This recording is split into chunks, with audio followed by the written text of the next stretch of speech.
World's biggest astrology community in Tamil. Online Astro TV, வாழ்வின் வெளிச்சம். Online astro டிவியை கண்டு மகிழுங்கள்.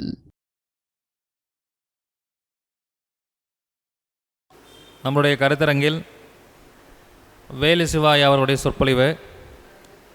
நம்ம எல்லாருமே இந்த பிரபஞ்சத்தில் ஏதாவது ஒரு விஷயத்தின் மேலே ஆசைப்படுவோம், பணம் சம்பாதிப்போம், ஆனால் அந்த பணத்தை சேர்த்து வைக்கணும்னு நினைப்போம், லாபம் கிடைக்கணும்னு ஆசைப்படுவோம். இந்த மாதிரி ஒரு மனிதனுக்கு தேவையான அத்தனை விஷயங்களையும் கொடுக்கக்கூடிய பாவம் 11ஆம் பாவம் தான். எனக்கு எப்பயுமே ஜாதகத்தில் ரொம்ப பிடிச்ச பாவம் 11ஆம் பாவம், 12 பாவத்தில். ஏன்னா எல்லா பிரச்சனைகளையும் தீர்க்கக்கூடிய பாவம் 11ஆம் பாவம், அதை நிவர்த்தி பாவம்னு சொல்லுவாங்க. அதனால் வேலு சிவாய் அவர்களுக்கு 11ஆம் பாவத்தின் சிறப்புகள்னு தலைப்பு கொடுத்துருக்கேன். ஏன்னா ஐயா அவர்கள் பேசும்போது நல்ல அருமையான தகவல்களை கொடுப்பாங்க, சூட்சமமாக நிறைய தகவல்கள் நமக்கு வெளியில் வரும். அந்த வகையில் பாரம்பரிய ஜோதிடர் ராசிபுரத்தைச் சேர்ந்த உபயம் வேலு சிவாய் அவர்களை 11ஆம் பாவத்தின் சிறப்புகள் என்ற தலைப்பில் சொற்பொழிவாற்ற வருமாறு அன்புடன் அழைக்கின்றேன். தென்னாடுடைய சிவனை போற்றி, எந்நாட்டவர்க்கும் இறைவா போற்றி. 5 கரத்தனை ஆணை முகத்தினை, இந்தின் இளம்பரை ஏற்றினை, நந்தி மகந்தனை, ஞான கொழுந்தனை புந்தியில் வைத்து அடி போற்றுகின்றேனே. பிரபஞ்ச குழு நடத்தும் 45வது கருத்தரங்கம். இந்த கருத்தரங்கிற்கு எனக்கு பேச வாய்ப்பளித்த பிரபஞ்ச குழுவின் தலைவர் மதிப்புக்குரிய வல்லரசு தினேஷ்ராஜ் அவர்களை கேட்டுக்கொண்டு நன்றியுடன் அவரை வாழ்த்துகிறேன், வணங்குகிறேன். மேலும் இந்த நிகழ்வை உலகெங்கும் பார்த்து கொண்டிருக்கும் ஆன்லைன் அஸ்ட்ரோ டிவி நேயர்களுக்கும், அந்த நிகழ்வை ஒளிபரப்பு செய்து கொண்டிருக்கும் கோவில்பாட்டி முத்துப்பாண்டி ஐயா அவர்களுக்கும், அவருக்கு உறுதுணையாக இருக்கும் அபிராமி கதிர்வேல் அவர்களுக்கும், என்னோடு இங்கு கூடியிருக்கும் உங்கள் அனைவரையும் இருகரம் கூப்பி வருக வருக என வரவேற்கிறேன். இன்று இது 45வது கருத்தரங்கம். இப்போ 45 அப்படின்னு பார்த்திங்கன்னா இதை தனியாக எடுத்துக்குவோம், 4 5 அப்படின்னு வச்சுக்குவோம். 4ங்கிறது யாருன்னா நம்மளை பெற்றவங்க, 5ன்னு யாருன்னா நாம் பெற்றது. மனிதனுடைய வாழ்க்கையை இது 2க்குள்ளேயும் தான் நம்ம போராடிக்கிட்டு இருக்கோம். 7ஆம் இடத்துக்குள்ளே அட்ஜஸ்ட் ஆகி போக முடியாது, 7ஆம் இடத்துக்கூட அட்ஜஸ்ட் ஆகி போக முடியாது. ஆனால் போராட்டங்கிறது இந்த 4க்கும் 5க்கும் நடுமத்தியில் தான். ஆனால் இன்றைக்கி ஓடிக்கிட்டு இருக்கிற நட்சத்திரம் மூல நட்சத்திரம். இப்போ இந்த மூல நட்சத்திரத்தில் பிறந்திருக்கிறதில்ல 2 பேரை மட்டும் நம்ம பார்ப்போம். ஒன்று ஆஞ்சநேயர், இன்னொன்று பீஷ்மர். இவங்க 2மே திருமணம் ஆகாதவங்க. திருமணம் இந்த 2 பேருமே ஆகாதவங்க. அப்போ திருமணம் ஆகாதவங்களுக்கு கர்மா இருக்கா அப்படின்னு பார்த்தா அவங்களுக்கு கர்மா இல்லை, அவங்களுக்கு கர்மா இல்லை. ஆனால் இந்த 2 பேர்த்து வாழ்க்கையிலையும் நம்ம பார்த்தோம்னா ஒரு பீஷ்மருடைய வாழ்க்கையில் சில விஷயங்களை பார்ப்போம். பீஷ்மர் தன்னுடைய மரண தருவாயில் பூமியில் கூட தன்னுடைய உடலை வைக்கல. நான் இருக்கும் தருவாயில் கூட இந்த பூமி மேலே என்னுடைய உடல் படக்கூடாது அப்படிங்கிற ஒரு சித்தாந்தத்தில் அவர் அந்த அம்பு படுக்கையில் இருந்தார். அப்போ அந்த அன்பு படுக்கையில் இருக்கும்போது அவர் எல்லாரும் கேள்வி கேட்குறாங்க, எல்லாரும் கேள்வி கேட்குறாங்க. அந்த நேரத்தில் பாஞ்சாலி ஒரு கேள்வி கேட்குறான். எல்லாரும் கற்றோர் நிறைந்த சபையில் எல்லாரும் இருக்கும் பொழுது என்னை துச்சாதனன் துயிலுறையும் போது நீங்கள் ஒருத்தர் கூட ஒரு வாக்கு கேட்கலையே, இல்லை சபையில் பீஷ்மர்லாம் அந்த குலத்தினுடைய தோற்றுவித்தவர் பீஷ்மர் தான். அப்படி கேட்குறான். அப்போ அவர் சொல்கிறாரு, நான் எவ்வளவு பெரிய ஆசானாக இருந்தாலும், இந்த குலத்தை நான் உருவாக்கியவனாக இருந்தாலும், ஒரு பேரரசன் முன்னால் நான் கை கட்டிய வேண்டிய சூழ்நிலையில் நான் இருக்கேன். அப்போ என்னால் எதுவும் பேச முடியவில்லை அப்படின்னு சொல்கிறார். அப்போ கர்மா இல்லைன்னு நாம் நினச்சிட்டு இருந்தாலும், தப்பு செய்யும் பொழுது அதை தட்டி கேட்காத ஒருவர் எவ்வளவு பெரிய ஞானியாகவும் எந்த ஒரு சூழ்நிலையில் எவ்வளவு பெரிய ஆளாக இருந்தாலும், அந்த சூழ்நிலையில் ஒருவர் கேள்வி கேட்கும்போது அதுக்கு பதில் சொல்ல வேண்டிய கட்டாயத்தில் இருக்கார். ஏன்? அவர் நினச்சிருந்தா எப்போ அந்த மார்கழி மாதத்திலே உயிர் விட்டுருக்கலாம். ஏன் அந்த தட்சிணாயத்தில் உயிர் விடல? மோட்சம் கிடைக்காது அப்படிங்கிற ஒரே காரணத்துக்காக அதில் இருக்கிறார். அந்த தருவாயில் அவர் சொன்னது தான் அந்த இறைவனுடைய நாமம் சகசர நாமம். அப்போ அந்த சகசரம் அப்படின்னா என்ன அர்த்தம் அப்படின்னா, 1000 இறைவனுடைய 1000 நாமங்கள் அப்படின்னு சொல்கிறாங்க, 1000 இதழ் அப்படின்னு சொல்கிறாங்க. அப்போ அதுதான் சகசரம். அப்போ அந்த நம்ம துரியம் அப்படின்னு சொல்கிறோம் இல்லையா, நம்மளுடைய சக்கரத்தில் மேலே நம்மளுடைய தலைக்கு மேலே 1.5 அடிக்கு மேலே இருக்கிறது தான் அந்த சகசரா. அது ஒருத்தனுக்கு ஆக்டிவேஷன் ஆகிடுச்சுன்னா அவனுக்கு இது நல்லது, இது கெட்டது, இது நாளைக்கு இது நடக்க போகுது, இதனுடைய நம்ம பயணிக்கலாம் அப்படிங்கிற ஒரு இறை ஆற்றல் அவனுக்கு கிடைச்சிரும். அப்பேற்பட்ட ஒரு விஷயத்தை தான் அவர் சகசர நாமம் அப்படின்னு சொல்லி இறைவனுடைய அந்த 1000 நாமாவளியை சொல்கிறாங்க. அது நீங்கள் பார்த்தீங்கன்னா ஒரு 29 நிமிடம் ஓடும். அதில் சில பெயர்கள் இருக்குது. அந்த பெயர்களை நீங்கள் ஒரு 10 தடவை ஒரு 20 தடவை ரெகுலராக கேட்டுக்கிட்டு இருந்ததுன்னா தான் அந்த பெயரை நீங்கள் உள்வாங்க முடியும். அந்த பெயரை உள்வாங்கி அதில் சிறப்பான ஒரு 4 பெயரை எடுத்து நீங்கள் தொடர்ந்து எழுதிக்கிட்டு வந்தீங்கன்னா உங்கள் வாழ்க்கையில் உங்களுடைய கர்ம வினை அகல்றதுக்கு வாய்ப்பு உண்டு.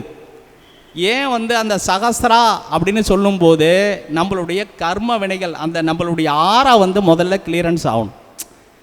நம்மளுடைய வெளிவட்டம்னு ஒன்று இருக்குது. அப்போ அந்த அஞ்ஞானத்தை வெளிவட்டத்தை நம்ம போக்கணும் அப்படின்னா அந்த ஆறாவை முதல்ல கிளியராக வைக்கணும். எந்த ஒரு சக்தியும் நம்மளை டிஸ்டர்ப் பண்ணக்கூடாது. எந்த ஒரு ஆசையும் நம்மளை டிஸ்டர்ப் பண்ணக்கூடாது.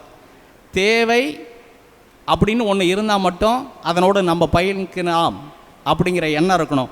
அந்த தேவையும் கடனை உடனே வாங்கி கஷ்டப்படக்கூடாது. அதுக்கு சரியான சந்தர்ப்பமும் சூழ்நிலையும் அமைகிறது வரைக்கும் மனசு காத்திருக்கணும். இப்போ எல்லாமே என்ன அப்படின்னா, மனசு காத்திருக்கிறதில்ல. ஒரு விஷயத்தில் ஒரு ஆஃபர் போடுறான் அப்படின்னா போட்டு வாங்கிடுறது, அப்புறமா 4 டியூ 5 டியூ கட்டினதுக்கப்புறம் இதை ஏண்டா வாங்கினேன்னு அவஸ்தைப்படுறது. அப்போ அந்த பொறுமை, நிதானம், சகிப்புத்தன்மை இதெல்லாம் என்னென்னா அந்த ஆறா பேலன்ஸ் இல்லாமல் அதை உள்ற பூந்துருது. சல்லுன்னு நம்மளுடைய எண்ணங்களையும் மனங்களையும் சிதைச்சிருது. அப்போ அந்த ஆற்றலை நம்மளுக்கு இல்லை அப்படின்னா நம்ம அடுத்தவங்கிட்ட கை கட்டி வேண்டி நிற்க வரும்.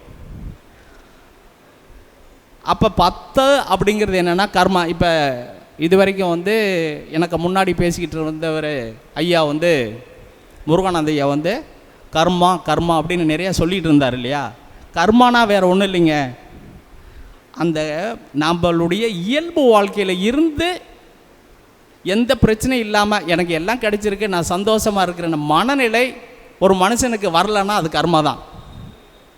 அதுதான் கர்மா. ஒரு செயலை நாம் தொடர்ந்து இப்போ ஒரு குடும்பம் இருக்குது அப்படின்னா அந்த குடும்பத்துக்கு தேவையான எல்லாமே இருக்குது, நல்லா இருக்குது அப்படின்னா அது ஓகே, அந்த குடும்பம் கர்மா இல்லை, நல்லா போயிட்டுருக்கு. அப்படி போயிட்டு இருக்கிற சமயத்தில் குடும்பத்தில் நம்ம பையனே ஒருத்தன் அவன் ஒன்றும் தப்பு பண்ணியிருக்க மாட்டான், கூட யாரோட சேர்ந்துருப்பா, போலீஸ் ஸ்டேஷனில் போய் நிற்க வச்சுருவாங்க. அப்போ என்ன அர்த்தம்? கர்மா நம்ம குடும்பத்தில் மட்டும் இல்லை, நம்ம சேர்கிற இடத்துலையும் நம்ம குழந்தைகள் நம்மளுடைய உறவுகள் எப்படி இருக்கிறதுங்கிறத அந்த கர்மா கொண்டுட்டு வரும். அப்போ அந்த பார்த்து அதை நம்ம அதை வழி நடத்தக்கூடிய ஆற்றலும் எண்ணமும் நமக்கு இருக்கணும். அப்போ அந்த கர்மாவை விட்டுட்டு நாம் போகணும் அப்படின்னா 11க்கு வரணும். 11 என்ன அப்படின்னா நம்மளுடைய மொத்த சேமிப்பு. மொத்த சேமிப்பு தான் 11. அப்போ 10லேயே நம்ம கடன் வாங்கி வச்சுருந்தோம்னா சேமிப்புக்கு எங்கே போகிறது? வீடு கடன், பையனை படிக்க வச்சது கடன், வண்டி வாங்கினது கடன், கல்யாணம் முடிச்சது கடன். இப்படி அடுத்தவங்களுக்கு நம்ம பயந்து பயந்து வாழ்ந்துக்கிட்டு இருந்தால் நம்ம 11ங்கிறது எங்கே இருக்கும்? இருக்காது. அப்போ இந்த 11க்கு பின்புலமாக எதெல்லாம் இயங்குது பார்த்தீங்கன்னா 3ஆம் இடம், 7ஆம் இடம், அதுக்கப்புறம் தான் 11ஆம் இடம். அப்போ 3ங்கிறது என்னென்னா நம்மளுடைய முயற்சி, நம்மளுடைய வீரியம், நம்மளுடைய செயல்படும் தன்மை. இது முதல்ல நல்லா இருக்கணும். அப்போ ஒரு ஜாதகத்தில் 3ஆம் இடம் ஒரு மனிதனுக்கு நல்லா இருக்கா, அதனுடைய பார்வை எந்த கிரகத்தோடு தொடர்பு இருக்குது, கோச்சாரத்தில் எந்த கிரகங்கள் அதனோடு பயணிக்குது. ஒரு செயலை செய்ய போகிறோம் அப்படின்னா அப்போ 3ஆம் இடம், நாம் ஒரு வண்டி வாங்க போகிறோம் அப்படின்னா ஒன்று ஃபைனான்ஸ் போட்டு வாங்குகிறோம், அப்போ ஃபைனான்ஸருக்கு நம்மளுக்கு உள்ள தொடர்பு. அப்போ அந்த 3ஆம் இடம் கோச்சாரத்தில் வந்து சுபகிரகங்கள் போகாமல் அசுபகிரகங்கள் போயிட்டு இருந்துன்னு வச்சுக்காங்க, நம்மளுடைய பயணம் எப்படி இருக்கும்? அவங்களுக்கு நம்மளுக்குமான அண்டர்ஸ்டாண்டிங், புரிதல் நல்ல முறையில் இருக்கார். அப்போ 3ஆம் இடம் வந்து நாம் முயற்சி செய்கிறோம், அக்ரிமெண்ட் போட்டாச்சு, அவர்கிட்ட ஆர்சி புக் இருக்குது, நம்மக்கிட்ட வண்டி இருக்குது. 7ஆம் இடம் நம்மளுக்குள்ள பயன்பாடு கரெக்டாக போய்கிட்டு இருக்கணும். கரெக்டாக போய்கிட்டு இருந்தால் தான் 7ஆம் இடம் வேலை செய்யும். 7ஆம் இடம் சரியாக வேலை செய்யணும் அப்படின்னா பேரலாக இருக்கணும். எப்படி ரயில் தண்டவாளம் கரெக்டாக ஒன்றோட ஒன்று ஒட்டாமல் நேராக அது பாட்டுக்கும் போயிட்டு இருக்கோ, அப்போ தான் வந்து பயணம் அது மேலே போக முடியுங்கிற மாதிரி பேரல் இணை அது நல்லா இருக்கணும். அங்கே நம்மளுக்கு நல்லா இல்லை அப்படின்னா நம்ம தொடர்ந்து நம்மளுடைய பொருளாக இருக்காது. அந்த பொருள் நம்மளுக்கு லாபமாக இருக்குமா? இருக்காது. ஃபைனான்ஸ்கார வண்டியை பிடிக்கிட்டு போயிடுவான். அப்போ அது நம்மளுடைய இழப்பு. அப்போ அந்த வண்டி எதுக்காக வாங்கணும்? நம்மளுடைய கர்மாக்களை செய்கிறதுக்கு தான் வாங்கியிருக்கிறோம், நம்மளுடைய தேவைகளை செய்கிறதுக்காக தான் அந்த வண்டி வாங்கியிருக்கோம். அப்போ அந்த செயலை நம்ம வந்து செய்ய முடியாததுக்கு இந்த வாகனம் இல்லை அப்படின்னா நம்மளால் அது செய்ய முடியாது. அப்போ நம்ம செய்கின்ற முயற்சி நல்லதாக இருக்கணும், அது தொடர்ந்து போகின்ற வழி சரியாக இருக்கணும். அப்படி இருந்தால் தான் அது நமக்கு போய் சேர வேண்டிய இடத்திற்கு சரியான நேரத்தில் போய் சேர முடியும். அங்கு நமக்கு கிடைக்கக்கூடிய எதுவாக இருந்தாலும், கல்விக்கு போனால் படிப்பு, வேலைக்கு போனால் அன்றைய சம்பளம். இப்போ நானே வரேன் அப்படின்னா நான் வரதை விட்டுட்டு பஸ்ஸில் வந்துக்கிட்டு இருந்தேன்னா வச்சுக்கோங்க, பஸ்ஸு பாதியில் ரிப்பேர் ஆகிப்போச்சு, வரதுக்கு 2 மணி நேரம் ஆகிப்போச்சு, என்னுடைய காலதாமதம். இப்போ ஒருத்தர் ஃப்ளைட்டுக்கு போகணும் அப்படின்னா சரியான முறையில் போனால் தான் அந்த இடத்துக்கு போக முடியும். இப்படி இந்த நம்மளுடைய 3 7ஓட பயணப்பட்டு சரியாக இருந்து அதுக்கப்புறம் தொடர்ந்து அது போனால் தான் அந்த செயல் முன்னோக்கி போக முடியும். இப்போ இந்த 10, 11, 12 அப்படிங்கிறத மட்டும் இப்போ நம்ம பார்ப்போம். 10ங்கிறது நம்மளுடைய எந்த தொழில் செஞ்சாலும் சரி, அதை அந்த தொழில் மூலியம் நமக்கு கிடைக்கக்கூடிய வருமானத்தை நம்மளுடைய குடும்பத்திற்கு நம்மளுடைய தேவைக்காக செலவு பண்ணுறோம். இது போக எஞ்சி நிற்கிறது தான் நம்மளுடைய வருமானம், அதுதான் நமக்கு லாபம். அந்த லாபம் அடுத்தது எதை நோக்கி போகணும்? 12 நோக்கி போகணும். 12ங்கிறது என்ன அப்படின்னா எல்லாருமே வந்து மோட்சம் அப்படிங்கிறாங்க இல்லையா? 12ஆம் இடங்கிறது மோட்சம் அல்லது அயன சயன போகம் அப்படிங்கிறாங்க. இப்போ ஒரு சின்ன வயசு ஒரு 15 வயசுக்கு பையனுக்கு போய் மோட்சத்தை பற்றி பேசிக்கிட்டு இருக்க முடியுமா? அவனுடைய அயனத்தை பற்றி தான் பேச முடியும். அயனங்கிறதுனா என்ன அப்படின்னா பொதுவாக வந்து அயனங்கிறது எங்கெங்கே சொல்லலாம்? உத்தராயணம் தட்சணாயனம்னு யாரை சொல்கிறாங்க அப்படின்னா சூரியனுக்கு சொல்கிறாங்க. அடுத்தது கல்யாணம், திருமணம், அதாவது ஒன்றை இன்னோட சேர்ந்து காலம் பூரா பயணிக்கிறதுக்கு கல்யாணம். அதே மாதிரி ஒரு படித்த ஒருத்தர் அடுத்தது ஒரு வேலைக்கு போகிறார் அப்படின்னா அவர் குடும்ப நடத்துறதுக்கு தேவையான வாழ்க்கை காலம் பூரா அந்த வேலை இருந்தால் தான் அவருக்கு போக முடியும். இந்த வேலை வந்து 10ல் அப்படின்னு இன்னும் லாபம் அதிகமாக சம்பாதிக்கணும் அப்படின்னு பயணப்படுறவங்களுக்கு இந்த 11ஆம் இடம் வருது.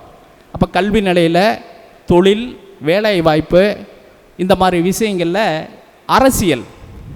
இப்போ ஒரு அரசியல் பார்த்திங்கன்னு வச்சுக்கோங்க, ஒரு ஒரு கட்சி இருக்குது அப்படின்னு பார்த்திங்கன்னா இப்போ தமிழ்நாட்டில் வந்து 234 தொகுதி இருக்குதுன்னா அந்த அந்த எலெக்ஷனில் வந்து அதிக மெஜாரிட்டியாக எது ஜெயிக்குதோ அதுதான் வந்து அந்த 5 வருஷத்துக்கு பயணிக்கும். ஆனால் எல்லோரும் எம்எல்ஏவாக இருக்கலாம்.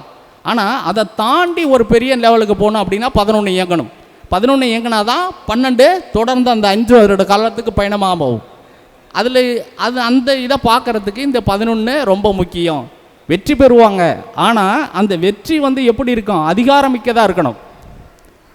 அதிகாரமிக்கதாக இருக்கணும். அதனால தான் வந்து காலபுருஷனுக்கு 10, 11 2 வீடுமே சனிக்கு கொடுத்துருக்காங்க. ஏன் அந்த 2 வீடு மட்டும் கொடுத்துருக்காங்க அப்படின்னு பார்க்கணும். எல்லா கிரகங்களுக்கும் சந்திரனுக்கு ஒரு வீடு, சூரியனுக்கு ஒரு வீடு. ஆனால் செவ்வாய்க்கு 2 வீடு, சுக்கிரனுக்கு 2 வீடு, புதனுக்கு 2 வீடு, குருவுக்கு 2 வீடு கொடுத்துருக்காங்க. இது எல்லாமே வந்து என்னென்னா மாற்றி மாற்றி இருக்கு. ஆனால் சனிக்கு மட்டும் தொடர்ந்து 10, 11 இருக்கு. ஏன் அவர் மட்டும் அப்படி வாங்கினா, என்னுடைய கர்மத்தை நான் சொல்லாமல் எவனை லாபத்தை தாண்டி போகக்கூடாது. இந்த 10 நான் தான் அவனை 11 ஆக்கணும். அப்போனா தான் அவன் 12 தாண்டியே நிறைவுங்கிறது தான் 12. அதாவது மேஷம், ரிஷபம், மிதுனம், கடகம் அப்படின்னு பார்த்தீங்கன்னா முதல்ல வந்து தர்ம திரிகோணம், அடுத்தது அர்த்த திரிகோணம், அடுத்தது காம திரிகோணம், அடுத்தது மோட்ச திரிகோணம். மோட்சம்னா என்னென்னா ஒரு மனிதன் சாவர நிலையை சொல்கிறதில்ல, அவன் எல்லாம் நல்லபடியாக வாழ்ந்திருக்கானா, ஒரு நல்ல படிப்பு படிச்சிருந்தான், நல்ல வேலை வாய்ப்பு போனான், நல்ல கல்யாணம் பண்ணான், நல்ல பிள்ளைங்களை பெற்றான், நல்ல பேர பிள்ளைங்களை பார்த்தான், மனசு நிம்மதியோட போய் சேர்ந்தான், மனுஷன் அப்படின்னு சொல்லணும். அதுதான் மோட்சம். இப்படித்தான் வந்து வாழ்க்கை இருக்கணும் அப்படின்னு எல்லாம் தெளிவாக போய் இருந்தான் மனுஷன். நல்ல விதமாக போய் சேர்ந்துட்டு போதும்டா அப்படின்னு அந்தாலே சொல்லணும். போதும்டா, நான் எல்லாத்தையும் பார்த்துட்டேன்டா சாமி, என் வாழ்க்கை நிறைவாக இருக்குடா, எப்போ வந்தாலும் எனக்கு சம்மதம் அப்படின்னு எவன் ஒருத்தன் காத்திருக்கான் பாருங்க, அதுதான் மோட்சம். இந்த 12 கேது இருந்தால் மோட்சம், அதெல்லாம் சும்மா. ஒரு மனிதன் தன்னுடைய வாழ்வை நிறைவு செய்யணும். அப்போ 11 நல்லா இருக்கணும், அவன் அனுபவிச்சிருக்கணும். அவனுடைய தேவைகள், ஆசைகள் எல்லாமே தனக்கும் தன்னுடைய சந்ததிகளுக்கும் சமமாக பிரித்து கொடுத்து சந்தோஷமாக வாழணும். அதுதான் 11. இப்படி வந்து நாம் ஒரு வாழ்க்கை வாழ்கிறோமா அப்படின்னா எல்லாரையும் வாழ முடியாது. அப்போ எல்லாரும் வாழ முடியல, ரைட்டு. இதுக்கு இந்த 11ஆம் பாவத்துக்கு நேர் ஆப்போசிட் பாவம் என்னன்னு பார்ப்போம். 5. அப்போ ஒருவனுக்கு 5ஆம் அதிபதி திசை நடந்ததுன்னு வச்சுக்காங்க, அவன் ஜாதகத்தில் அவன் எங்கேயோ இருந்துட்டு போடும், அவன் 6ல் இருக்கான், 7ல் இருக்கான், 8ல் இருக்கான். 5ஆம் அதி அவனுடைய மனம் முதல்ல தெளிவாக இருக்கணும். மனம் முதல்ல தெளிவாக இருக்கணும். மனசு எப்படி சார் தெளிவாக இருக்கும் அப்படின்னா, திட்டமிடுதல் முதல்ல தெளிவாக இருக்கணும். முதல்ல காலபுருஷனுக்கு 4ஆம் வீடு சந்திரனுடைய வீடா, அந்த காலபுருஷனுடைய 4ஆம் வீட்டில் 10, 11 நட்சத்திரம் சனி இருக்கா, அங்கே வந்து 9, 12 கூடியன் குரு உச்சமாக வராரா. அப்போ ஒரு மனிதன் 5ஆம் அதிபதி திசை நடக்கும்போது எப்படி இருக்கணும் அப்படின்னா, நல்ல மனசோட நல்ல ஆற்றல் பொருந்திய உணர்வுகளை ஏற்படுத்தி கொள்ள வேண்டும். இப்போ இந்த நேரத்தில் அவர் எப்படி இருக்கணும் அப்படின்னா, நல்ல எண்ணங்களும் நல்ல சிந்தனைகளும் மனசில் வர்ற அளவுக்கு நாம் வச்சுக்கணும். அப்படி இல்லை அப்படின்னா சபலம், சலனம், சஞ்சலம், சந்தேகம் இதெல்லாம் வந்துச்சுன்னா நிம்மதி இருக்காது அந்த குடும்பத்தில். அப்போ ஒரு டைரெக்ஷன் பண்ண தெரியணும். அப்போ என்னென்னா ஒரு குரு மாதிரி நடந்துருக்கணும். அப்படின்னா அப்போ தான் வாழ்க்கையில் அந்த காலகட்டத்தை அவங்களால கடக்க முடியும். சரி, அதுக்கு என்ன பண்ணலாம் அப்படின்னா, முதல்ல வந்து என்னென்னா தெளிவான மனநிலையை வச்சுக்கணும். இன்றைக்கி இந்த வேலை தான் செய்ய போகிறேன், இதுக்கு மேலே எந்த வேலையும் செய்யறதில்ல அப்படிங்கிற முதல்ல தன்னுடைய அன்றாட நிலைப்பாட்டில் முதல்ல ஒரு குறிக்கோள், ஒரு திட்டமிடுதல் இருக்கணும். அப்படி இருந்ததுன்னா மனம் எதுக்கும் போவாது. 2வது, யோகா கண்டிப்பாக அவசியம். வந்து ஒரு குறைந்தது ஒரு 10 நிமிடம்னாச்சும் ஒரு முத்திரை, ஒரு யோகா, ஒரு தியானம். அப்போ முத்திரை, யோகா, தியானம், அப்போ அரை மணி நேரம் உங்களுடைய மனநிலைக்கும் உடல்நிலைக்கும் நீங்கள் முதல்ல செலவிடணும். அப்படி நீங்கள் செயல்விடும் பொழுது உங்களுக்கு வந்து உங்களை நீங்கள் தற்காத்து கொள்கிறீர்கள்னு அர்த்தம். எது தேவை எது தேவையில்லை அப்படிங்கிறத மற்றவங்களுக்கு சொல்கிறத நீங்கள் தெளிவாக சொல்லணும். அப்படி இல்லைனாலும் குடும்பத்தில் சங்கடம் வந்துடும். இன்றைக்கி வாங்கி தரேன்னு சொல்லிவிட்டு இன்றைக்கி வாங்கி தரல அப்படின்னா குடும்பத்தில் கண்டிப்பாக அதன் மூலிமா கண்டிப்பாக ஒரு பிரச்சனை வரும். அது பொருளை பொறுத்து இருக்குது. அவங்களுக்கு அத்தியாவசிய தேவையாக இருந்தால் அது எப்படி வாங்கி கொடுக்கணும், அல்லது கொஞ்சம் காலம் கடந்து வாங்கி தரணும் அப்படின்னா கண்டிப்பாக அது மாதிரி நடந்துக்கணும். இந்த ராகு கேதுகள் திசை ஒரு ஜாதகத்தில் 5ஆம் அதிபதியாக வந்துன்னு வச்சுக்காங்க, அவங்களுடைய குழந்தைகளை கண்ட்ரோல் பண்ணுறது பெரிய சங்கடமாக இருக்கும். அதனால் பெரும் பிரச்சனைகள் குடும்பத்தில் வரும். எப்படி ராகு கேதுகள் 5ஆம் இடத்துல இருந்து திசையை நடத்துதுன்னா அவங்களுடைய குழந்தைகளை கண்ட்ரோல் பண்ணுறது ரொம்ப சிரமம். அதே போல் அந்த 5ஆம் வீட்டில் 3, 8, 12ஆம் அதிபதி நட்சத்திரத்தில் 5ஆம் அதிபதி உட்காந்துருந்தாலும் பெரிய ஒரு சிரமத்தை ஏற்படுத்தும். அப்போ இதெல்லாம் எதன் மூலயமா நடக்குது அப்படிங்கிறத உட்காந்து ஒரு 10 நிமிஷம் சிந்திக்கணும். அதாவது சிந்தித்து பார்த்து செய்கையை மாற்று சிறுசா இருக்கையில் திருத்திக்கோ. ஒரு செயல் நடக்குது அப்படின்னா அது தப்பு அப்படின்னா சின்னதாக இருக்கும்போதே நம்மளை திருத்திக்கிறது முதல்ல மனம் பக்குவப்படணும். அப்படி இல்லை அப்படின்னா அதனுடைய விளைவுகள் நம்மளை ரொம்ப அசிங்கப்படுத்தும், உதாசீனப்படுத்தும் குடும்பத்தில். அதே போல் 4ஆம் இடம், இப்போ 4ஆம் இடத்துக்கு நேர் 7ஆம் இடம் 10ஆம் இடம். அப்போ நீங்கள் செலவு பண்ணுறதும் பொருளாதாரத்தையும் நீங்கள் கரெக்டாக கையாள அப்படின்னா உங்களுடைய தொழில் முதல்ல பிரச்சனைக்குரியதாகும். பணத்தை எப்படி கையாளுங்கிறத உங்களுக்கு உங்கள் குடும்பத்தோடு இணைந்து செயல்படணும்.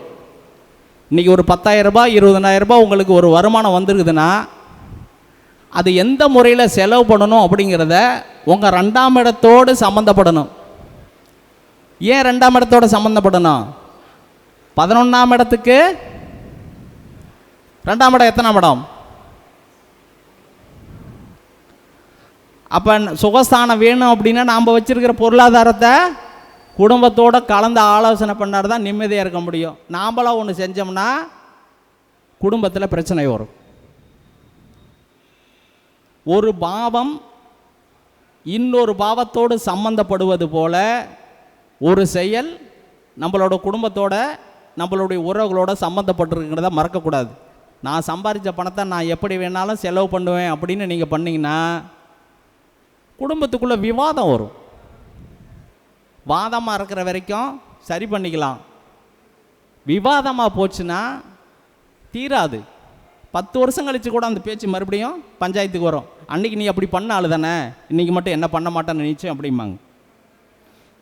ஏன்னா நாம் 11ங்கிறது என்ன, நேராக நிற்கிறது, 2 பேரல், ஒன்று இல்லாமல் ஒன்று இல்லை. முதல்ல அதை தெரிஞ்சுக்கணும்.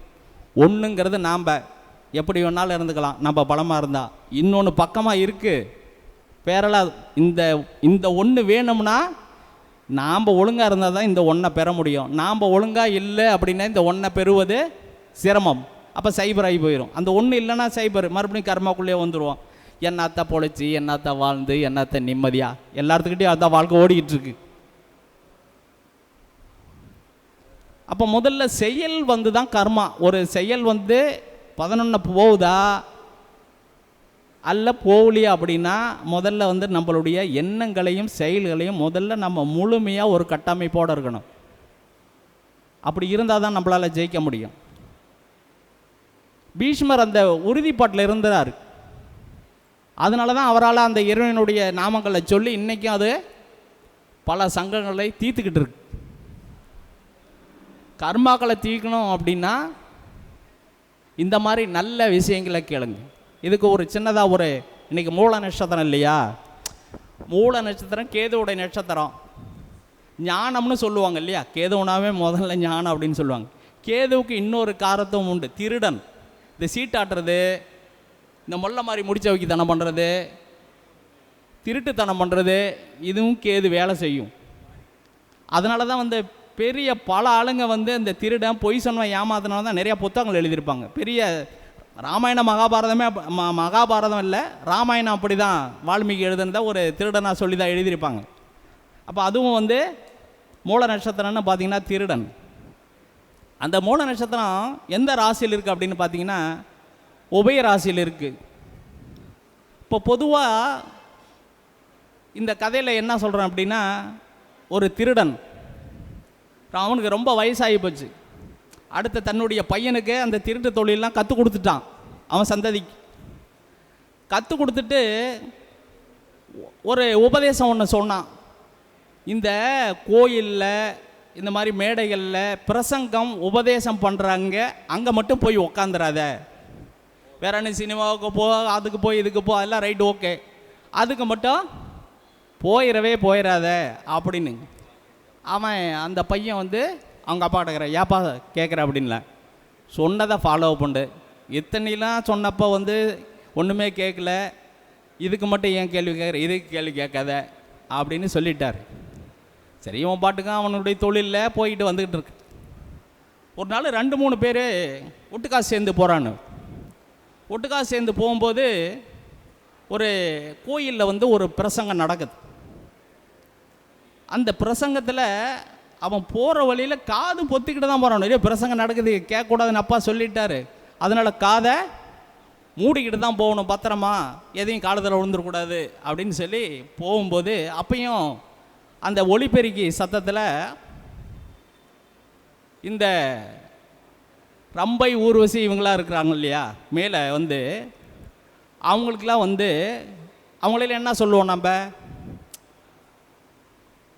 அந்த இது வந்து ரம்பை ஊர்வசி திலோத்தம்மை இவங்களாம் வந்து அந்த மேலோகத்தில் இருக்காங்கள்ல, அவங்களுக்கெல்லாம் வந்து பூமி காலில் படாது, பூமி கால் வந்து பூமியில் படாது அப்படிங்கிற ஒரு வார்த்தை மட்டும் இவனுக்கு, தேவதையினுடைய கால்கள் வந்து பூமியில் படாது அப்படிங்கிற இந்த ஒரு வார்த்தை மட்டும்தான் அவனுக்கு காதில் விழுந்துச்சு.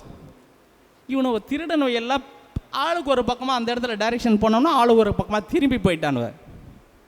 ஒரு திருட்டு நடந்து போச்சு.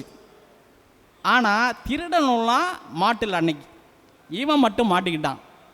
இப்போ மாட்டினோன்னே அந்த சேவகர்கள்லாம் கூட்டிக்கிட்டு ராஜா கிட்ட போய், நீ தான் திருடுன அப்படின்னு ஒத்துக்க அப்படிங்கிறானு.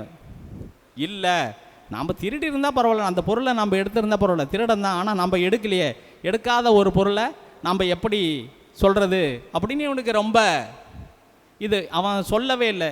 அப்புறமா அந்த சேவகர்கள் வந்து என்ன பண்ணுறாங்க அப்படின்னா, கொஞ்சோண்டு அவனுக்கு ஏதோ ஒரு மருந்து மாதிரி கொடுக்குறாங்க.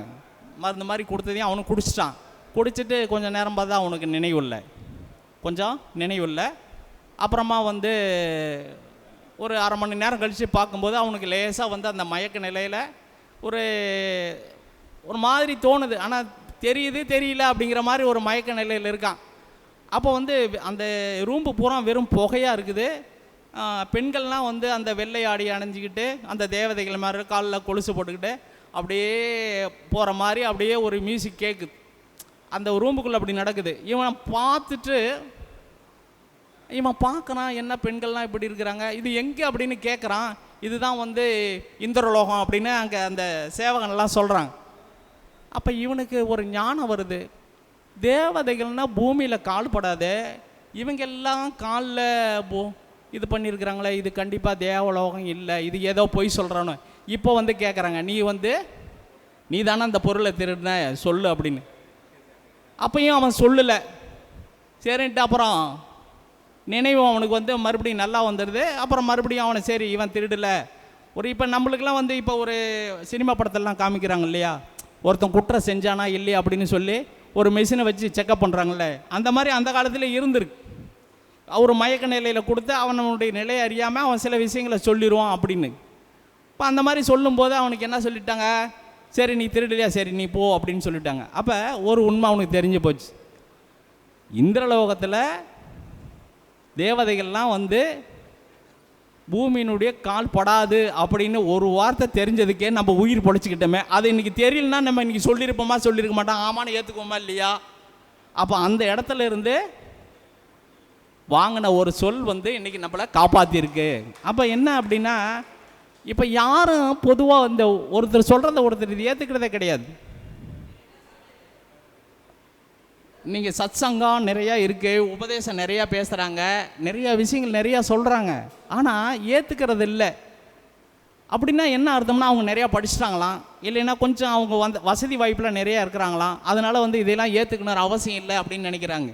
சமயமும் சந்தர்ப்பம் சூழ்நிலையும் நாம் கற்று வைத்த வித்தைகள் அல்லது முன்னோர் சொன்ன வழிமுறைகளை நமக்கு சந்தர்ப்பத்தில் உதவும் அப்படிங்கிறத யாரும் தெரிஞ்சுக்கிறதில்ல. இப்போ ஒரு குழந்தை இருக்குது அப்படின்னா, ஒரு பைக்கு கேட்குது அப்படின்னா, ஒரு காலேஜ் படிக்கிற பையன் கேட்குறான் அப்படின்னா, ஒரு பிஇ படிக்கிற பையனே வச்சுக்கோ, ஒரு 3rd இயரோ 4th இயரோ படிக்கிற பையன் ஒரு 1.5 லட்ச ரூபாய்க்கு ஒரு பைக் வேணும்னு கேட்குறான், அல்லது 2 லட்ச ரூபாய்க்கு பைக் வேணும்னு நீங்கள் சாதாரணமாக கேட்குறான்.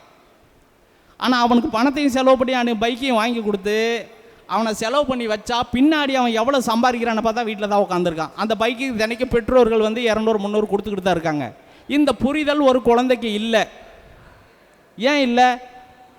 இவங்க தான் பையன் நல்லா இருக்கணும் அப்படின்னு சொல்லி கடனோட வாங்கி நிறையா வேலைகளை செய்கிறாங்க. ஆனால் அந்த குழந்தைங்க நம்ம அப்பா எதை கேட்டாலும் எந்த சூழ்நிலையிலும் வாங்கி கொடுத்துட்றாங்கிற நம்பிக்கையில் அந்த குழந்தை கேட்குது. அப்படி இல்லைன்னா சில நேரத்தில் அடம் பிடிக்குது.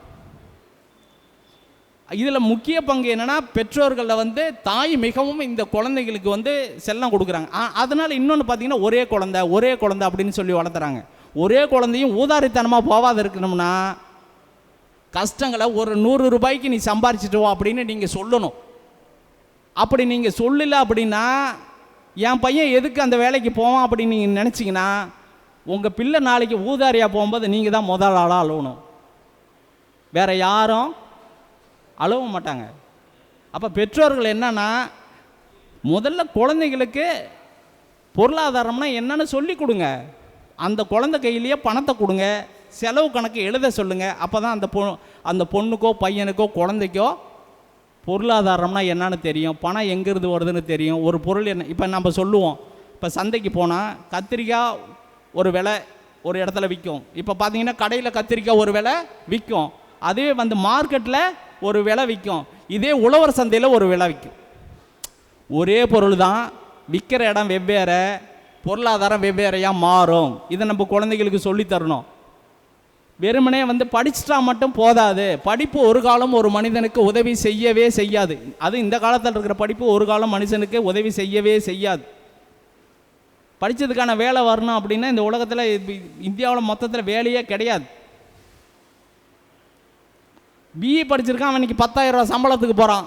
அவன் சம்பாதிச்ச காசுக்கு இன்றைக்கி 2 ரூபா வட்டி போட்டாலும் மாதம் அவன் செலவு பண்ண காசு மாதம் 10,000 ரூபா. அவன் செலவு பண்ண காசுக்கு 2 ரூபா வட்டி போட்டாலும் மாதம் 10,000 ரூபா ஆகுது. அவன் 10,000 வேலைக்கு தான் போகிறான் அப்படின்னா அவன் குடும்பத்தை எப்படி காப்பாற்றுவான்? பொருளாதாரம் எங்கே இருக்குது? அப்போ என்ன அப்படின்னா, நடைமுறை வாழ்க்கையை குழந்தைங்களுக்கு சொல்லித்தரணும். முதல்ல இந்த செல்ஃபோன் இருக்குது இல்லை, இந்த செல்ஃபோனில் என்ன பார்க்குறாங்கன்னு உங்களுக்கு நமக்கு தெரிஞ்சுக்க முடியுதா? நம்ம குழந்தைங்க செல்ஃபோனை என்ன பார்க்குறாங்கன்னு நம்மளால் கண்டுபிடிக்க முடியுதா? நாம்ளே செல்ஃபோனை பார்க்குறோம், ஃபேஸ்புக்கை தட்டினீங்கன்னா ஒரு நல்ல செய்தி கூட பார்க்க முடியல. அவ்வளவு சீக்கிரமாக ஒரு நல்ல செய்தி பார்க்க முடியல. இது நம்மளுடைய நேரத்தையும் பொருளாதாரத்தையும் ஈஸியாக வேறு இடத்துக்கு போய்கிட்டு இருக்கு. அது நம்மளை அறியாமல் நம்ம கொடுத்துக்கிட்டு இருக்கோம். பொருளாதாரம் இப்போ இன்றைக்கி ஒரு பைக்குக்கு வாங்கணும்னா 100 ரூபா பெட்ரோல் இல்லாமல் இன்றைக்கி ஓட்ட முடியல. ஒரு செல்ஃபோனுக்கு மாதம் 230 ரூபா அல்லது 300 ரூபாய்க்கு பக்கமாக இன்றைக்கி 1.5 GB வேணும் அப்படின்னா, சர்வசாதாரணமாக 3 செல்லு இருந்ததுன்னா மாதம் 1000 ரூபா போச்சு. இன்றைக்கி ஒரு சிப்பம் 26 கிலோ அரிசி என்னன்னா 1500 ரூபாய்க்கு கீழே வாங்கினீங்கன்னா அந்த அரிசி நல்லா இல்லை. பொருளாதாரம் கர்மா எங்கே இருக்குதுன்னா, நம்ம செலவு பண்ணுகின்ற செலவுகள் எல்லாமே நல்ல செலவுகளான யோசனை பண்ணுறதுக்கு நமக்கு நேரம் இல்லை, ஓடிக்கிட்டே இருக்கோம். அந்த காலத்தில் 5 பிள்ளை 6 பிள்ளை 7 பிள்ளை 8 9 கூட பெற்று அதுக்கு ஆரோக்கியத்தை கொடுத்தாங்க. இன்றைக்கி நீங்கள் ஒரு குழந்தை பெற்று உங்களால் ஆரோக்கியத்தை கொடுக்க முடியுதா? 3 படிக்குது 2 படிக்குது கண்ணாடி மாட்டி இருக்குது. ஆரோக்கியம் முதல்ல வேணும். ஆரோக்கியம் இல்லைன்னா நீங்கள் உங்களுடைய அறிவு எவ்வளோ இருந்தாலும் வேலை செய்யாது. உட்காந்துட்டு பொழுதுனிக்கும் படிக்க வச்சுட்டு ஸ்பைனல் கார்டு போயிடுச்சுன்னா அப்புறம் எங்கே போய் படிக்க வைப்பீங்க? நீங்கள் உங்களுக்கு பொருளாதாரம் வேணும்னா முதல்ல நல்லா இருக்கும் அப்படின்னா குழந்தைங்களுக்கு ஆரோக்கியம் இருக்கணும். இப்பயே 4வதுலேயோ 5வதுலேயோ 3வதுலேயோ கொண்டு போய் ஹாஸ்டலில் விட்டுருக்குறீங்க. அங்கே போடுற உணவுகளில் ஏதாச்சும் காய் இருக்குதான்னு முதல்ல பாருங்கள். ஒரு கீரை சராசரியாக போடுறாங்கன்னு உங்களால் பார்க்க முடியுமா? ஏன் அப்படி கல்வின்னு போய் அலையிறீங்க? பொருளாதாரம் எங்கே போகுது அப்படின்னா கல்வியிலேயே நீங்கள் நிறைய உங்களுடைய பொருளாதாரத்தை இழந்துடுறீங்க. ஆனால் திருப்பி அது ரிட்டர்ன் கிடைக்குது அப்படின்னு பார்த்தீங்கன்னா கண்டிப்பாக கிடையாது. ஒரு சிவில் படிக்கிற பையன் 4 வருஷம் படிச்சுட்டு சிவில் படித்து முடிச்சுட்டு வந்துட்டானா அவனுக்கு வேலை கிடைக்கிறது கஷ்டமாக இருக்குது.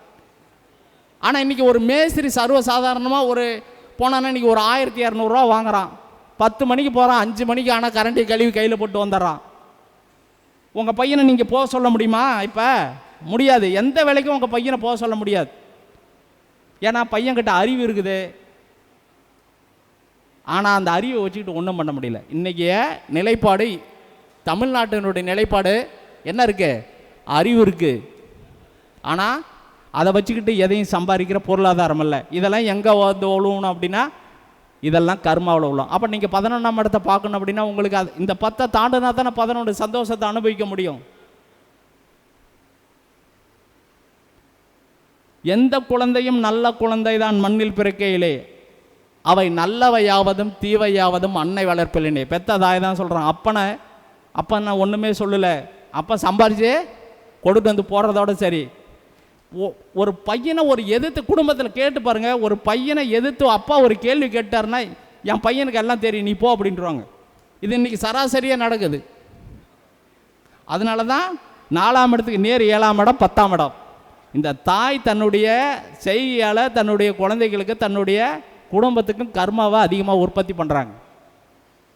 இதை வந்து முடிஞ்ச அளவுக்கு உங்களை குழந்தைங்களுக்கு உயர்த்துங்க. நீங்கள் 10 கரெக்ட் பண்ணாட்டி 11 வரவே வராது. 11 வரலைன்னா பயணம் தொடராது. இப்போ ஒரு ஊருக்கு போகிறோம், ஐயப்பன் கோயிலுக்கு மாலை கட்டிக்கிட்டு போகிறாங்கல்ல. இந்த ஐயப்பன் கோயிலுக்கு மாலை இருமுடி கட்டிக்கிட்டு போகும்போது அது பயணம் இல்லையா? இருமுடி கட்டிக்கிட்டு ஐயப்பன் கோயிலுக்கு போகிறது பயணம். அந்த பயணம் போகிறதுக்கு முன்னாடி என்னென்ன தேவையானதெல்லாம் வச்சுக்கிறாங்களே இல்லையா? அவங்களுக்கு தேவையான துணிமணி எண்ணெய் இதெல்லாம் வச்சுக்கிறாங்களே. அப்போ அந்த 11 என்ன? அந்த 11 நல்லா இருந்தால் தான் 12ஐ தொடர முடியும். ஒரு செயலுக்கு பொருளாதாரம் இருந்தால் தான் எந்த ஒரு விஷயத்தையும் தொடர முடியும், இல்லைன்னா தொடர முடியாது. அப்போ அந்த 11 வேணும் அப்படின்னா 10 சரியாக இருக்கணும். நம்ம செய்கிற செயல் 10. அந்த 10 நம்ம ஒழுங்காக செஞ்சோம்னா தான் அந்த 11 மாறும். அந்த 11 தான் தொடர்ந்து நம்மளை இயங்கும். அப்போ தான் நம்ம வந்து சந்தோஷத்தை அனுபவிக்க முடியும். அதனால தான் வந்து காலபுருஷனுக்கு 12ஆம் வீட்டில் சுக்கிரன் உச்சம்.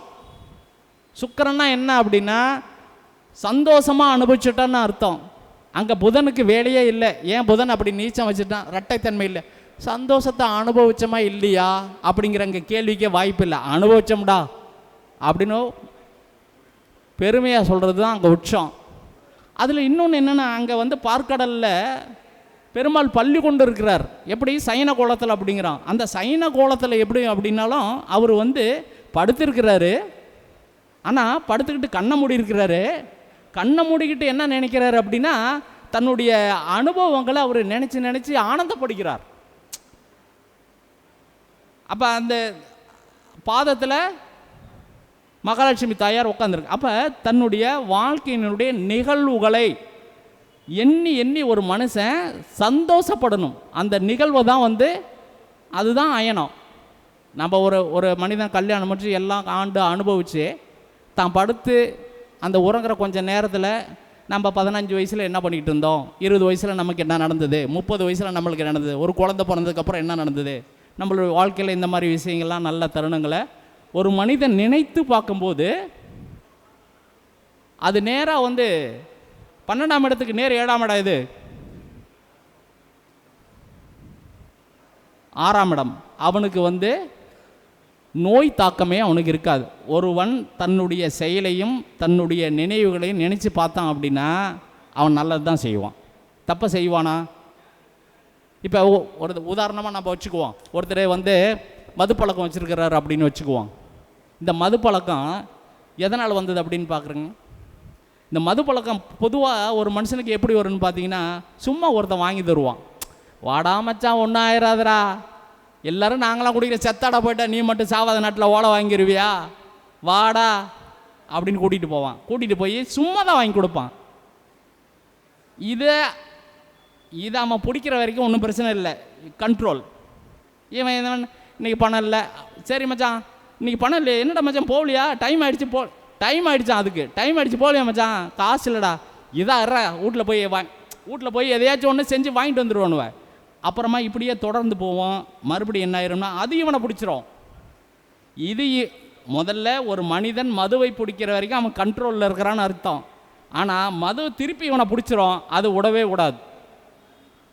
அப்படி இந்த பழக்க வழக்கங்களை முதல்ல கண்ட்ரோலில் வைக்க தெரியணும்.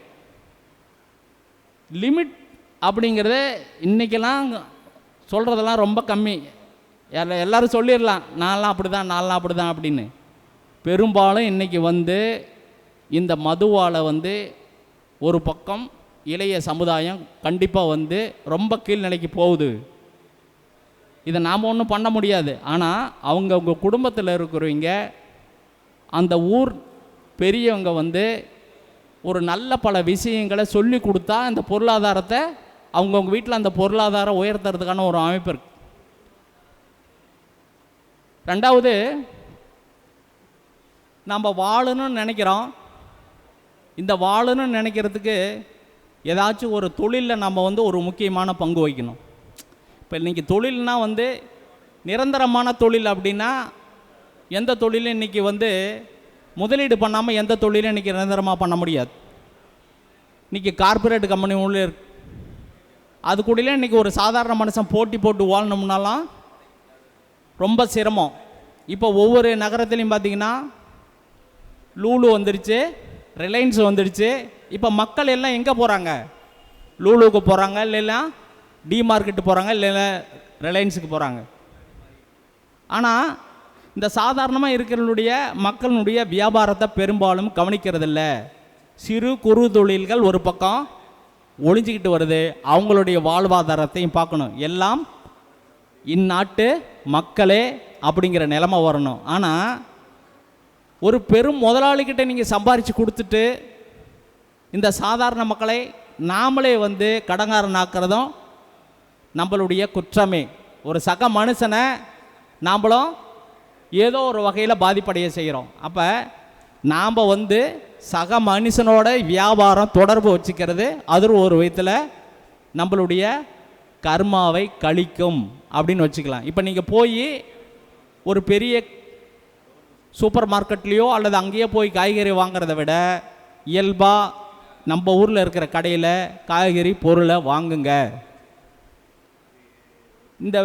இந்த நம்மளுடைய பேக்கை பார்த்துட்டு நம்மளுடைய கௌரவம் அந்தஸ்து, நான் போய் டி மார்க்கெட்டில் வாங்கினேன், நான் அந்த சென்னை சில்க்ஸில் வாங்கினேன் அப்படின்லாம் நீங்கள் அந்த பொருளாதாரத்தை பார்க்காதீங்க.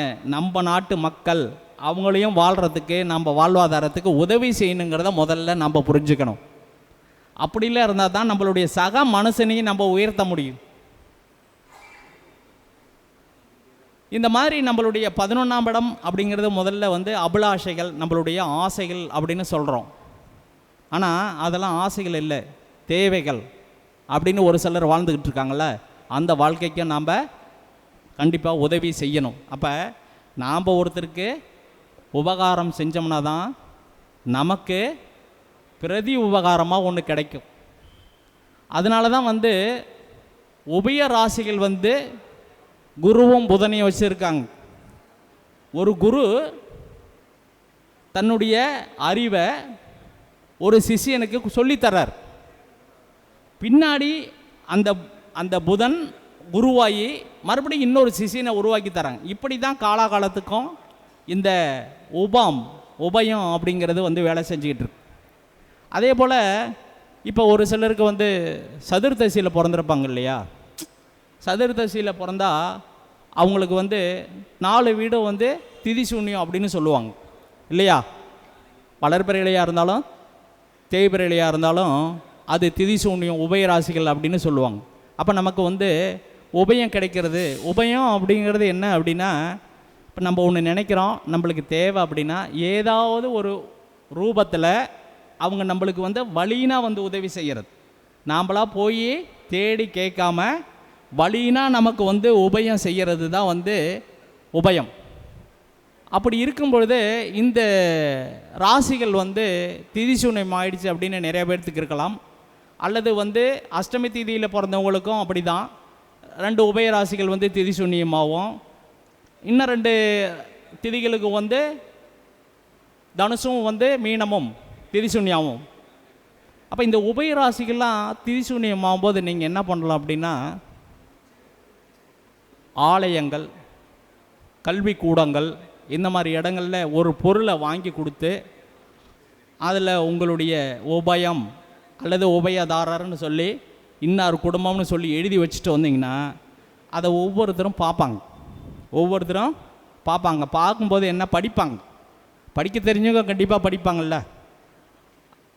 அப்படி படித்தான் அப்படின்னாங்கன்னா இந்த பிரபஞ்சம் நமக்கு அவர்கள் மூலயமா வந்து அந்த ஆற்றலை உற்பத்தி செய்கிறது.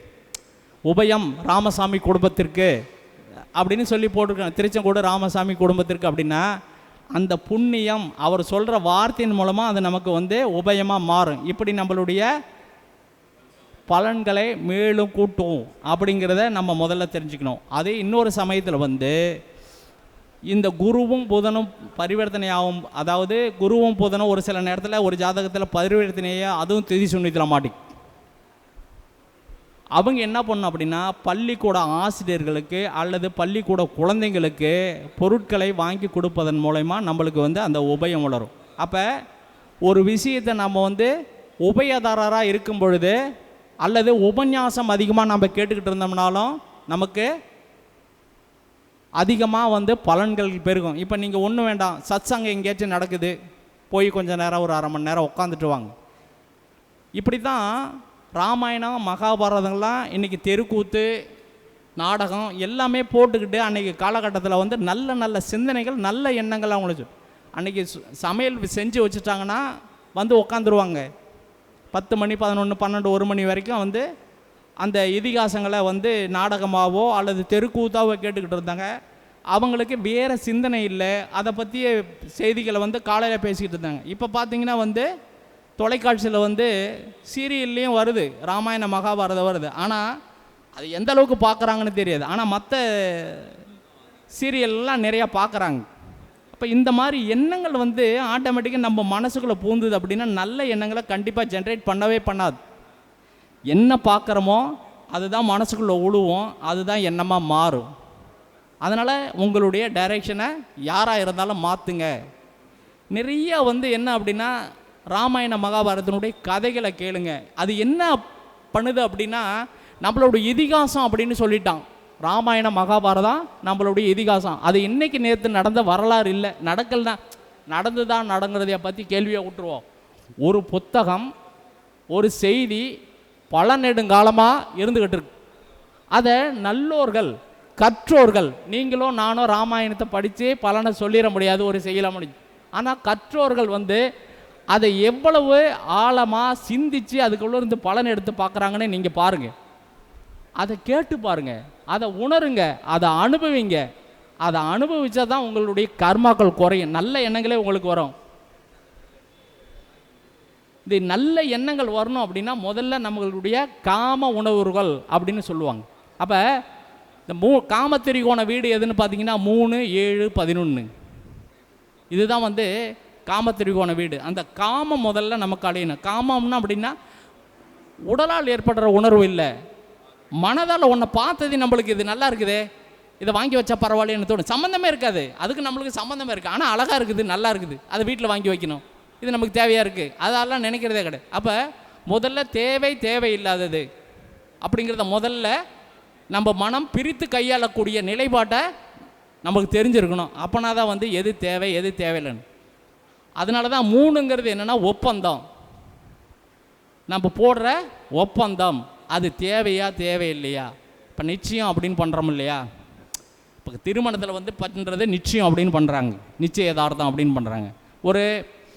ஒரு கவர்மெண்ட் கான்ட்ராக்ட் எடுக்கிறாரு அப்படின்னா அவர் போடுறது பேர் ஒப்பந்தம்.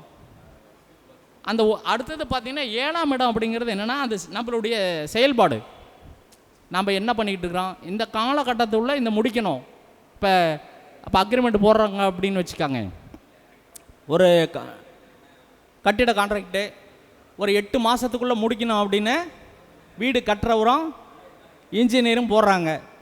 வீடு 8 மாதத்துக்குள்ளே முடியல அப்படின்னா வீட்டுக்காரர் கேட்பார், ஏன் 8 மாதத்துக்கு முடியல அப்படின்னு கேட்பார். இவர் ஒன்று மணல் தட்டுப்பாடாக இருக்குது, ஆள் வரல அப்படிம்பார். அப்புறமா என்ன பண்ணுவார், கம்பி வலை ஏறி போச்சும்பார், போட்ட கான்ட்ராக்ட் மேலே கம்பி வலை ஏறி போச்சு அப்படிம்பார். ஏதோ ஒரு காரணம் அந்த தடங்கள் ஏற்படுத்தும். அப்போ வீடு கட்டுவர் முதல்ல இந்த செயலை இந்த மாதத்துக்குள்ளே கரெக்டாக முடிச்சிட முடியுமா அப்படிங்கிறத முதல்ல தெரியாமல் போட்டுட்டாருன்னா வேலை செய்கிறவர் என்ன பண்ணுவார், கர்மாவில் கொண்டு வந்து விட்ருவார். 11 தாண்டாது, சந்தோஷத்துக்கு போகாது. அப்போ மேலும் அவர் உடனே வாங்கி மறுபடியும் அந்த வீட்டுக்கு கொடுத்து இன்ஜினியருக்கு கொடுத்து அது பஞ்சாயத்து பேசி அடுத்த கட்டத்துக்கு போகணும். அதுக்கு ஒரு 2-3 மாதம் கூட இடையில் ஆயிடலாம். அதே மாதிரி கல்வித்துறையில் அப்படின்னு வச்சுக்கிட்டேன்னு வச்சுக்காங்க. இப்போ முதுநிலை கல்வி வரைக்கும் ஓகே 9ஆம் பாவம். ஒருத்தர் பிஹெச்டி பண்ணணும், பிஹெச்டி 11ஆம் பாவம். அவர் என்ன பண்ணணும், கூட இணையாக ஒருத்தர் சொல்லி தருவாங்க, பேராசிரியர் ஒருத்தர் கூட இருந்து சொல்லி தருவார். அவர் கூட சரியான முறையில் கம்பைன் பண்ணால் தான் அந்த பிஹெச்டியை பண்ண முடியும், இல்லைன்னா பண்ண முடியாது. அவர் கூட ஒத்து போகணும், அவர் கூப்பிட்ற நேரத்துக்கு போகணும், அவர் சொல்கிறதெல்லாம் சிலபஸ் எல்லாம் படிக்கணும், கேட்குறதெல்லாம் எழுதணும். அப்படின்னா தான் அதில் அந்த பட்டத்தை பெற முடியும். அதே மாதிரி வாழ்க்கைங்கிற பயணம் 12 நிறைவு அப்படிங்கிற பகுதிக்கு போகணும் அப்படின்னா 10 நல்லா இருந்து வேலை செஞ்சு 11 நல்லா இருந்து பொருளாதாரத்தில் எந்த தடையும் இல்லை, சந்தோஷம் நிம்மதி எல்லாம் முடிஞ்சுது அப்படின்னாலும் பிரச்சனையில் முடியக்கூடாது. சந்தோஷம் நிம்மதியை நினைத்து பார்த்து நினச்சி அந்த நிகழ்வை தன்னுடைய கடைசி காலத்தில் சந்தோஷமாக அனுபவிக்கணும். அப்படின்னா சந்தோஷங்கிறது தான் இந்த 11.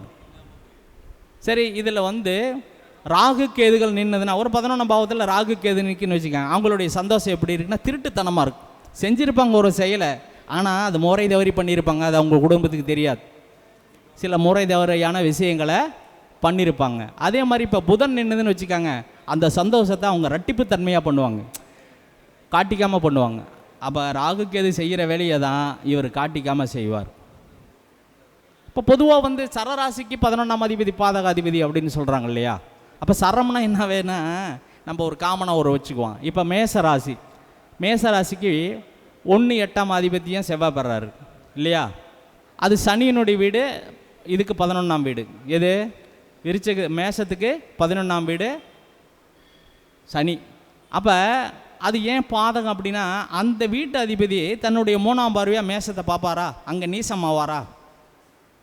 சனி கும்பத்தில் 11ஆம் வீடு அங்கே உட்காந்துருக்கும்போது அவர் தன்னுடைய 3ஆம் பார்வையாக தன்னுடைய நீச வீட்டை பார்ப்பார். அப்போ அதனால் அந்த மேசராசிக்கு சனி பகவான் எந்த விதத்துலேயும் நல்லது செய்கிறதுக்கான வாய்ப்புகள் மிகவும் கம்மி. ரெண்டாவது, சனியினுடைய வீட்டில் செவ்வாயினுடைய நட்சத்திரமான அவிட்ட நட்சத்திரத்தில் செவ்வாய் உச்சமாக வர்றார்.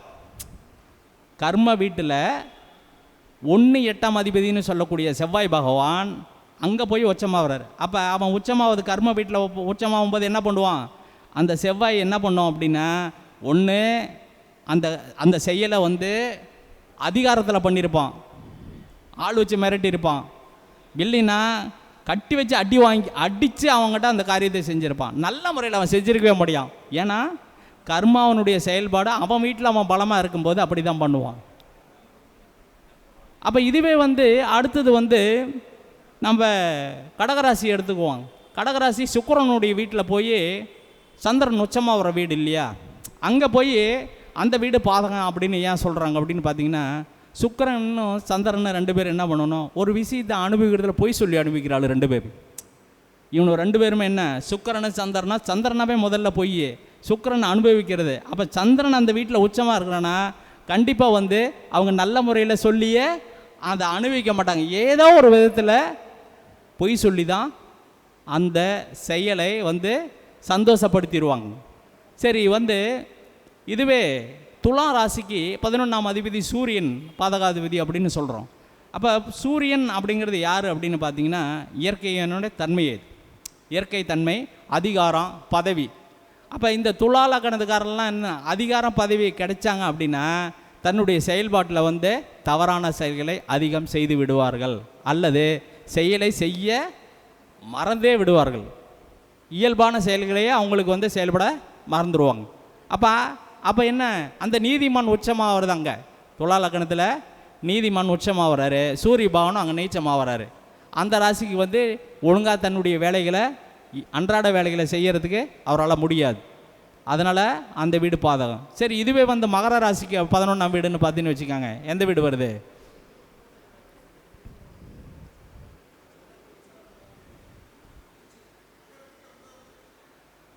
மகர ராசிக்கு 11ஆம் வீடு எது? விருச்சகம்.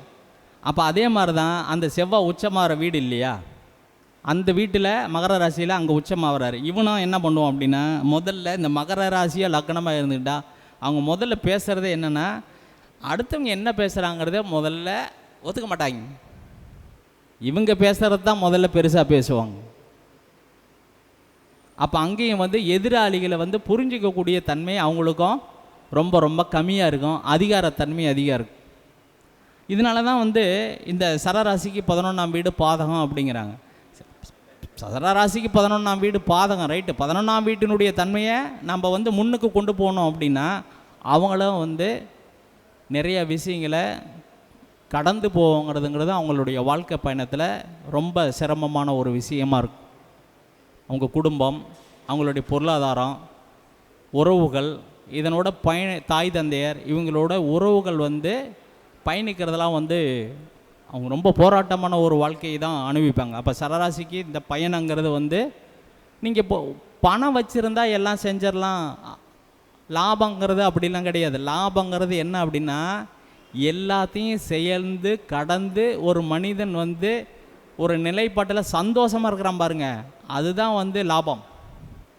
இப்போ ஒன்றும் இல்லை, ஒரு விவசாயி வந்து நெல் வயலில் நடுறாரு. அந்த விவசாயி நெல் நடுறதுக்கு முன்னாடியே அவர் என்ன பண்ணுறாரு, முதல்ல அந்த பட்டம் சரியானு முதல்ல பார்ப்பார்.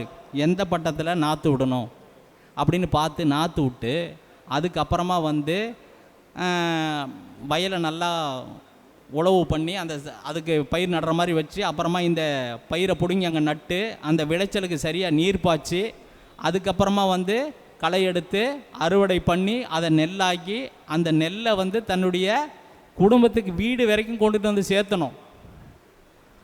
இந்த மாதிரி ஒரு செயலில் வந்து இவ்வளவு வந்து நடைமுறை இருக்கும். இதில் வந்து ஒரு மனிதன் இப்போ அவன் தண்ணி கட்டிகிட்டு இருக்கான், வயலில் தண்ணி கட்டிருக்கான், பாம்பு கடிச்சு செத்து போச்சுன்னா என்ன அர்த்தம்? வீடு எப்படி இருக்கான், வாய்ப்பு நல்லா இருக்குமா, வாழ்க்கை நல்லா இருக்குமா? அப்போ என்னென்னா வயக்காட்டில் நிறைய பேர் பாம்பு கடிச்சு செத்து போயிருக்காங்க தெரியுங்களா? அப்போ என்னென்னா அந்த பொருளாதாரம் எப்படி அவன் சந்தோஷத்தை அனுபவிக்க முடியாது. ஒரு செயல் செஞ்சு அந்த செயலை வந்து எல்லாருமே நிம்மதியாக கடைசி வரைக்கும் அந்த வீடு வரைக்கும் வரணும் எல்லாருமே, அதுதான் வந்து லாபம். நீங்கள் 50 மூட்டை நெல்லாச்சு ஒரு உயிர் போயிடுச்சுன்னா அது லாபமா? கிடையவே கிடையாது. 50 மூட்டை நெல் அடுத்த வருஷம் வந்துடலாம், ஆனால் ஒரு உயிர் வந்துடுமா? வரவே வராது. அப்போ எல்லாத்தையும் கடந்து ஒரு நல்ல நிலைமையோட ஒரு மனிதன் இருக்கான்னா அதுதான் லாபம்.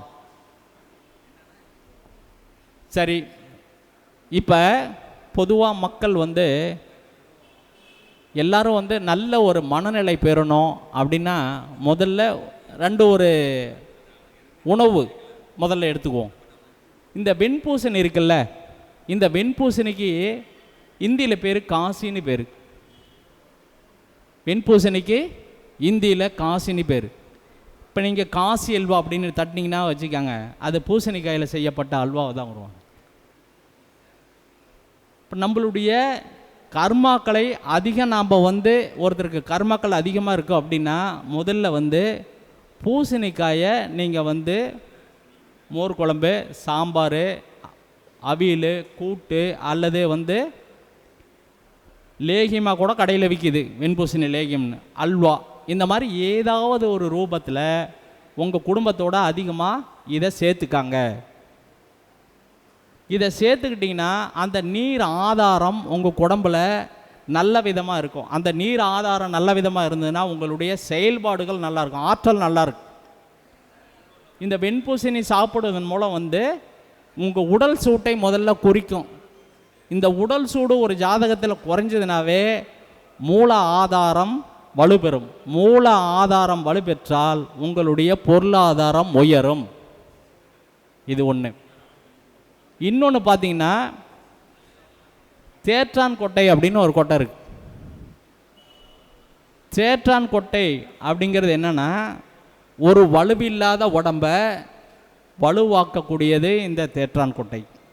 இப்போ இந்த தேற்றான் கொட்டையை நீங்கள் வந்து லேகியமாக கூட கடையில் வாங்கிக்கலாம், அல்லது அந்த தேற்றான் கொட்டையை பாலில் கலந்து வேக வைத்து அதை மறுபடியும் காய வச்சு நீங்கள் பொடி செய்து காப்பி தூளுக்கு டீ தூளுக்கு பதிலாக இதை போட்டு நீங்கள் குடிச்சிங்கன்னா இதுவும் வந்து உங்களுடைய உயிர் ஆற்றலை வலுப்பெற செய்யும்.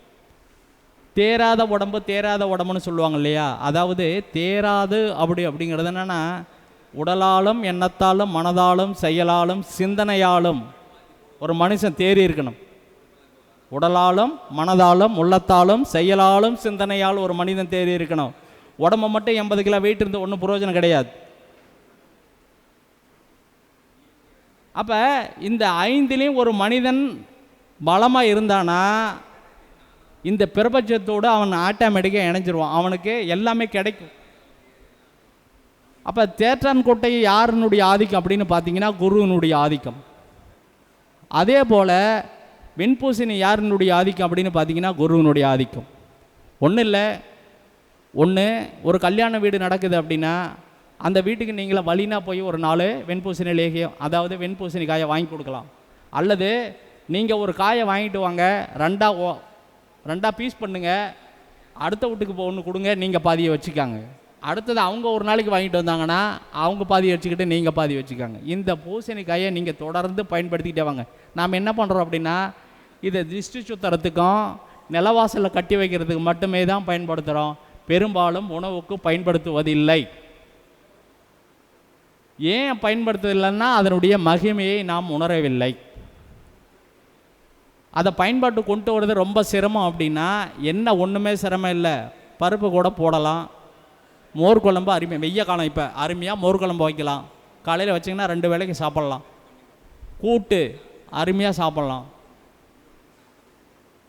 ஏன்னா உணவு பழக்க வழக்கம்தான் நம்மளுடைய பாதி கர்மாவை கொண்டு வந்து நிறுத்துறது உணவு பழக்க வழக்கம் தான். இந்த உணவு பழக்க வழக்கத்தில் நம்ம சரியான ஒரு முறையை கையாண்டோம்னாவே. அதே போல் இன்னொன்று நான் சொல்கிறேன், நீங்கள் ஒன்று வேண்டாம், ஒரு வெண்பூசணிக்காயை எடுத்து அதை மிக்சியில் போட்டு நல்லா அரைச்சி அது கூட கொஞ்சோண்டு ரவையும் கொஞ்சோண்டு மைதாவும் கலந்து ஒரு தோசை மாவு மாதிரி ரெடி பண்ணிக்கோங்க. அது கூட கொஞ்சோண்டு கொத்தமல்லி தழையை போட்டுக்காங்க, கொஞ்சோண்டு ஜீரகம் போட்டுக்காங்க, பச்சை மிளகாயை கொஞ்சோண்டு அரிஞ்சு போட்டுக்காங்க. அது அப்படியே நீங்கள் அரிசி மாவே தேவையில்லை, அப்படியே சாப்பிட்டு பாருங்கள், அவ்வளோ அருமையாக இருக்கும். இதவே வந்து சுரக்காயிலையும் செய்யலாம், இதவே வந்து வெள்ளரிக்காயும், அதாவது வெள்ளரிக்காயை வந்து கொஞ்சோண்டு அரிசி மாவோட, நீங்கள் ஆட்டி வச்சுருக்கிற அரிசி மாவோட 2 வெள்ளரிக்காயை நறுக்கி போட்டு ஆட்டி அதை கூட மிக்ஸ் பண்ணி தோசையாக சுட்டு பாருங்கள். உங்களுக்கு வந்து அந்த கேஸ் ட்ரபிளுங்கிறது வராது, ஜாயிண்ட் பெயின் வராது. நீர் ஆற்றலை நம்ம எந்த தூரம் நம்ம உடம்புல pH எவ்வளோ கரெக்டாக வச்சுருக்கிறோமோ அந்த அளவுக்கு பிரபஞ்சத்தினுடைய ஆற்றலை நாம் உள்வாங்க முடியும். நீங்கள் pH லெவலில் இல்லை அப்படின்னா உங்களுடைய உயிர் ஆற்றலை அதிகமாக வேலை செய்யாது. அதே மாதிரி ரத்தத்தினுடைய ஆற்றலும் நமக்கு கரெக்டாக இருக்கணும். இந்த மாதிரி நம்மளுடைய உயிர் ஆற்றலை தரக்கூடிய உணவுகளை நீங்கள் அதிகமாக எடுத்துக்கலாம். அதே போல் வந்து கொஞ்சோண்டு கொத்தமல்லி தழை, ஒரு துண்டு இஞ்சி, ஒரு துண்டு பச்சை மிளகாய், இதை முதல்ல கொஞ்சோண்டு ஜீரகம் இதை போட்டு மிக்சியில் அரைச்சி அதுக்கப்புறமா தயிர் கூட கலந்து நீங்கள் சாப்பிட்டுக்கிட்டே வாங்க. உங்களுடைய குடல் நல்லாயிருக்கும். மூளைக்கும் குடலுக்குமான திசு கனெக்ஷன் ஒன்று இருக்குது. நீங்கள் உங்களுடைய குடல் கெட்டு போச்சுன்னா கண்டிப்பாக வந்து உங்களுடைய மூளை கெட்டு போயிடும். மூளை உங்களுக்கு கெட்டு போயிடுச்சுன்னா உங்களுடைய எண்ணங்கள் தடைபடும், செயல்கள் சரிவர இயங்காது, அதனுடைய மூளையினுடைய டைரெக்ஷன் மாறி போயிடும். அப்போ குடல் நல்லா இருந்தால் தான் வந்து நம்மளுக்கு நல்லா இருக்கும். அப்போ என்னென்ன பண்ணோம், நம்ம மணிப்பூரா சக்கரத்தை கரெக்டாக வச்சுருக்கணும். அப்போ மணிப்பூரா சக்கரம் கரெக்டாக இல்லைன்னா சுவாதிஷ்டானமும் அடிபட்டு போவோம், மூலாதாரமும் அடிபட்டு போவோம். அப்போ வெப்பம் உடம்பில் அதிக அளவு இருந்ததுன்னா கண்டிப்பாக வந்து நம்மளால் முன்னுக்கு வரவே முடியாது. வெப்பங்கிறது நம்மளுடைய கர்மா. முதல்ல வெப்பத்தை நம்ம குறைச்சோம்னா நம்ம கர்மாவிலிருந்து குறைஞ்சிருவோம் என்று கூறி எனக்கு வாய்ப்பளித்த பிரபஞ்ச குழுவின் தலைவர் வல்லரசு தினேஷ் ராஜா அவர்களுக்கும் இதுவரை எனது பேச்சை கேட்டுக்கொண்டிருந்த உங்கள் அனைவருக்கும் உபயம் வேலு சிவாவின் நன்றி கலந்த வணக்கத்தை தெரிவித்துக் கொள்கின்றேன். என்னுடைய அலைபேசி எண் 95 85 32 80 32. வாழ்க வளமுடன், வாழ்க வையகம். நன்றி, வணக்கம். ராசிபுரம் வேலு சிவாய் அவர்கள் மிக சிறப்பான ஒரு சொற்பொழிவை கொடுத்துருக்காங்க. எல்லாரும் அது உங்கள் வாழ்க்கையில் பயன்படுத்தி வெற்றி அடைய வேண்டும் என்று அறக்கட்டளையின் சார்பாக அன்புடன் கேட்டுக்கொள்கிறேன். ஐயா அவர்களுடைய சொற்பொழிவை பாராட்டி பொன்னாடை போற்றி கௌரவிக்குமாறு நம்முடைய பிஆர்ஓ அருண்ராம் ஐயா அவர்களை அன்புடன் கேட்டுக்கொள்கிறேன்.